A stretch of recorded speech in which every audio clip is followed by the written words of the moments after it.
Dear students, this is Ritesh Singh. आज हम लोग शुरू करेंगे analysis of series RLC circuit. ठीक है, इसमें हमने आर, एल और सी इन तीनों एलिमेंट्स को सीरीज में कनेक्ट किया है और सीरीज में कनेक्ट करके एक सप्लाई वोल्टेज वी से हमने इसको कनेक्ट कर दिया है। ठीक है, आर को हम क्या लिखते हैं, आर ही लिखेंगे। और इंडक्टर के लिए हम जे एक्सएल यूज करते हैं, कैपेसिटर के लिए माइनस जे एक्सी यूज करेंगे। और इसे हमने यहाँ पर नोटेशन दे दिया और इसे एक वी सप्लाई वोल्टेज से कनेक्ट कर दिया। जैसे ही इसे हम वी वोल्ट से कनेक्ट करेंगे, इसमें एक करंट फ्लो होगी, वो होगी आई, और हमने मान लिया कि वो करंट आई जो है, आई एंगल जीरो है। ठीक, let I equal to I angle zero. अब इसमें हम के वी एल यूज कर लेंगे by using K V L. तो V equal to V R plus V L plus V C, या V equal to V R की जगह हम आई आर लिख सकते हैं, वी एल की जगह हम जे आई एक्स एल और वी सी की जगह माइनस जे आई एक्स सी हम लिख लेंगे। ठीक, आई कॉमन ले लिया तो R plus J X L minus X C. अब यहाँ से हमने फिर जे कॉमन ले लिया तो V equal to I bracket में R plus J XL minus X C. अब ये R plus J XL minus XC ये है क्या, ये इस सीरीज आरएलसी सर्किट का इम्पीडेंस है। अब आप देखो कि रजिस्टर का रेजिस्टेंस आर, इंडक्टर का रेजिस्टेंस जे एक्सएल और कैपेसिटर का रेजिस्टेंस मान लो माइनस जे एक्सी, ये तीनों सीरीज में है। तो तीन रेजिस्टेंस सीरीज में है तो तीनों को ऐड कर दिया जाता है। तो इसको प्लस इतना प्लस माइनस जे एक्सी करोगे तो माइनस जे एक्सी ही आ जाएगा। तो ये हमारा V equal to I Z, यही हमारा ओम्स लॉ है। ठीक, और जहाँ पर जेड क्या है, R plus J XL minus XC, ये हमारा इम्पीडेंस है। इसका अगर हम मैग्नीट्यूड निकालें तो अंडर रूट क्या हो जाएगा, R square plus XL minus XC का होल स्क्वायर, और इसका हम थीटा निकालें तो theta tan inverse XL minus XC by R. और हमको ये मालूम हो गया है कि जो इम्पीडेंस का एंगल होता है वही पावर फैक्टर एंगल भी होता है। तो उसे हम लोग यहाँ पर लिख लेंगे power factor angle tan inverse XL minus XC by R. अब आई में हमने आई एंगल जीरो और जेड की जगह हमने ये मैग्नीट्यूड और ये एंगल लिख लिया, ब्रैकेट में under root R square plus XL minus XC का होल स्क्वायर और angle tan inverse XL minus XC by R. अब इसको हम जेड लिख दिए और इसको हमने थीटा लिख लिया। तो आई और जेड आपस में मल्टीप्लाई हो जाएंगे और जीरो और थीटा आपस में ऐड हो जाएगा। तो V bar is equal to I Z angle theta, मतलब वोल्टेज आपका पोलर फॉर्म में। अब ये थीटा पॉजिटिव होगा कि निगेटिव होगा, इस पर डिपेंड करेगा कि वोल्टेज हमारा लीड कर रहा है कि लैग कर रहा है, क्योंकि करंट हमारा जीरो पर है। अब थीटा की वैल्यू अगर पॉजिटिव में आती है तो वोल्टेज लीड करेगा, और वोल्टेज किस सर्किट में लीड करता है, आरएल सर्किट में।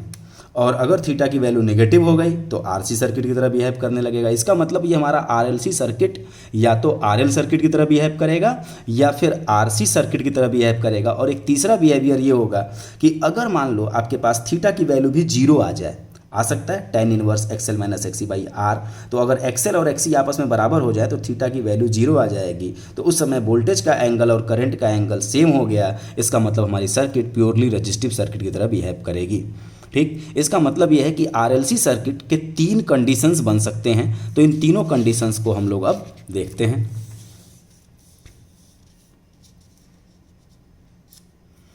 पहला हमारा केस है if XL greater than XC. अगर एक्सएल की वैल्यू एक्सी से बड़ी है तो वीएल क्या होगा, वीसी से बड़ा होगा। तो उस केस में हमारे सर्किट का नेचर क्या होगा, nature of the circuit will be inductive, मतलब आरएल टाइप। मतलब ये हमारी आरएलसी सर्किट आरएल सर्किट की तरह बिहेव कर रही है। और उस केस में अगर एक्सएल ग्रेटर देन एक्सी है तो एक्सएल माइनस एक्सी की वैल्यू पॉजिटिव आएगी। ये ध्यान रखिएगा, ये एंगल निकालते वक्त काम आएगा। ठीक, अब हमने यहाँ पर तीन वेक्टर्स हैं, एक वी आर है, एक वी एल है और एक V C. V R I into R, V L जो होगा आई इंटू जे एक्सएल, तो वी जो आई से 90 डिग्री आगे जाता है, वी सी आई से 90 डिग्री नीचे होता है। तो अब हमारे पास वी एल और वी सी अपोजिट डायरेक्शन में है। तो यहाँ पर जब हम इनको ऐड करेंगे तो V L plus V C, मतलब V L bar plus V C bar करेंगे तो एक्चुअल में वो सब्ट्रैक्ट होगा, क्योंकि दो वेक्टर अपोजिट डायरेक्शन में है और उन दोनों को ऐड कर दिया जाए तो वो सब्ट्रैक्ट हो जाएगा अपने आप। ठीक, तो सब्ट्रैक्ट होगा, मान लो जितना VC है उतना इस VL में से कैंसिल हो गया तो बचेगा कितना, इतना पोर्शन बच गया। ये हमारा VL प्लस VC बचा। और अभी VR है, अब इन दो वेक्टर को ऐड करना है तो पैरेललोग्राम रूल, इसका एक पैरेललोग्राम कंप्लीट कर लेंगे और डायगोनल जो मिलाएंगे वही हमारा V हो जाएगा। तो जो V है यही VR plus VL plus VC है और ये किसके बराबर है, I इंटू जेड के बराबर। और यहाँ से हमें दिख रहा है कि जो वोल्टेज है वो करंट से लीड कर रहा है। इसका मतलब थीटा यहाँ पर पॉजिटिव आने वाला है। अब कैसे, power factor angle tan inverse ये वाला कंपोनेंट डिवाइडेड बाय ये वाला component, theta equal to tan inverse this by this. तो VL plus VC by VR, VL को हम IXL और VC को IXC और VR को IR, तो I कैंसिल हो गया, तो tan inverse XL minus XC by R। और यहाँ पर XL XC से बड़ा है तो tan इनवर्स के अंदर जो वैल्यू आएगी पॉजिटिव, तो थीटा भी हमारा क्या आएगा पॉजिटिव। इसका मतलब वोल्टेज है वो करंट से लीड करेगा। दूसरा केस हमारा बन सकता है कि if XL less than XC, तो VL लेस देन VC होगा। The nature of the circuit will be RC type, मतलब कैपेसिटिव सर्किट बनेगी। और यहाँ पर क्या होगा, XL माइनस XC की वैल्यू अगर आप सॉल्व करोगे तो निगेटिव आएगा। यहाँ पर फिर से हमने रेफरेंस एक्सिस बनाया, रेफरेंस एक्सिस पर करंट बनाया और उसी एक्सिस पर हमने VR बनाया, क्योंकि जो रजिस्टर का वोल्टेज होता है हमेशा करंट के फेज में होता है। VL जो है करंट से 90 डिग्री लीड करेगा तो हमने VL बना दिया, VC करंट से 90 डिग्री लैग करेगा तो हमने VC बना दिया। अब VL का मैग्नीट्यूड देखो ये है और VC का मैग्नीट्यूड पूरा यहाँ से लेके यहाँ तक है, तो VL छोटा है और VC बड़ा है। अब अगर हम इसको ऐड करेंगे तो VL छोटा है VC बड़ा, तो घट जाएगा और इसके बाद उसकी डायरेक्शन नीचे की तरफ ही आएगी। अब ये VL प्लस VC है और ये VR ऐड करोगे, पैरेललोग्राम रूल लगा लो, फिर यहाँ से इसके डायगोनल को मिलाओगे तो ये बनेगा V और ये IZ, और यही है VR plus VL plus VC। और आप खुद देखो कि थीटा की वैल्यू अब निगेटिव आने वाली है।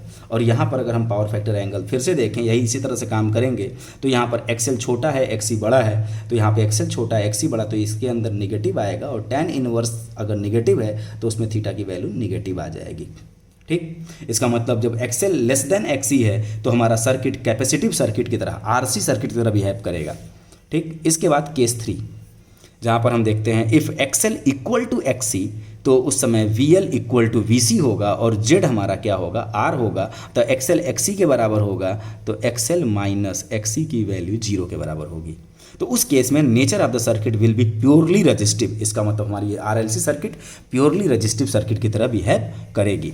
हमने फिर से यहाँ पर रेफरेंस एक्सिस, इसी पर I बनाया, इसी पर VR बनाया, VL इधर बना दिया, VC इधर बना दिया। अब इन दोनों को ऐड करोगे तो एडिशन 0 हो जाएगा। दो अपोजिट और इक्वल मैग्नीट्यूड के वेक्टर हैं जिनकी डायरेक्शन अपोजिट है, तो एडिशन उनका 0 हो जाएगा। तो VL प्लस VC की वैल्यू तो 0 हो गई। अब बचा हमारे पास केवल VR, और वही VR किसके बराबर हो जाएगा, सप्लाई वोल्टेज V के बराबर। इसका मतलब जब XL XC के बराबर होगा तो उस केस में सर्किट के अंदर ये सारे लगे भी हुए हैं, लेकिन तब भी हमारी सर्किट प्योरली रजिस्टिव सर्किट की तरह बिहेव कर रही है।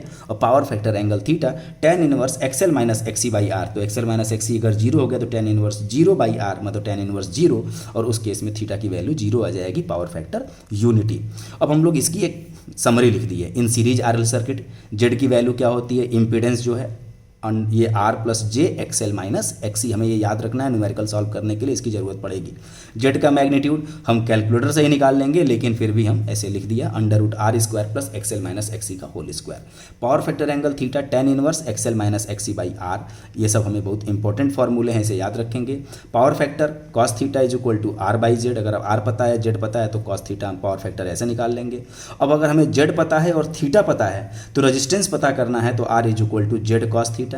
और साइन थीटा अगर हम देखेंगे तो XL minus XC by Z होगा, तो यहाँ से XL minus XC equal to Z sine theta. और XL माइनस XC को हम बोलते हैं नेट रिएक्टेंस। ठीक है, ये तो कंडीशन ये ठीक है कि केस 1 होगा या केस 2 होगा या केस 3 होगा, इसके अलावा कोई कंडीशन नहीं होगी। ठीक है, जिस समय ये केस होगा उस समय Z की वैल्यू R के बराबर, मतलब XL माइनस XC की वैल्यू 0 के बराबर होगा, और थीटा की वैल्यू खुद ही 0 है, तो साइन 0 की वैल्यू 0, तो XL माइनस XC की वैल्यू 0 आ जाएगी। लेकिन अगर केस 1 या केस 2 होगा तो XL माइनस XC की वैल्यू निकलेगी, क्योंकि XL बड़ा है XC छोटा है, तब भी XL माइनस XC कुछ ना कुछ होगा, और अगर XL छोटा है XC बड़ा है तब भी XL माइनस XC कुछ ना कुछ होगा, तो वो सारी चीज़ें यहाँ से कैलकुलेट होंगी। ठीक है, अब हमने फिर से समरी में लिख दिया, if XL greater than XC the net reactance XL minus XC will B inductive.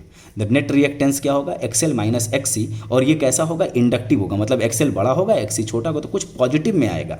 If XL less than XC then net reactance XL minus XC will be capacitive, और if XL equal to XC then net reactance XL minus XC will be 0 and net impedance will be purely resistive. ये R के बराबर होगा। ठीक, अब अगली class में हम लोग पैरेलल RLC सर्किट देखेंगे और इसके बाद हम लोग न्यूमेरिकल सेशन शुरू करेंगे। Thank you.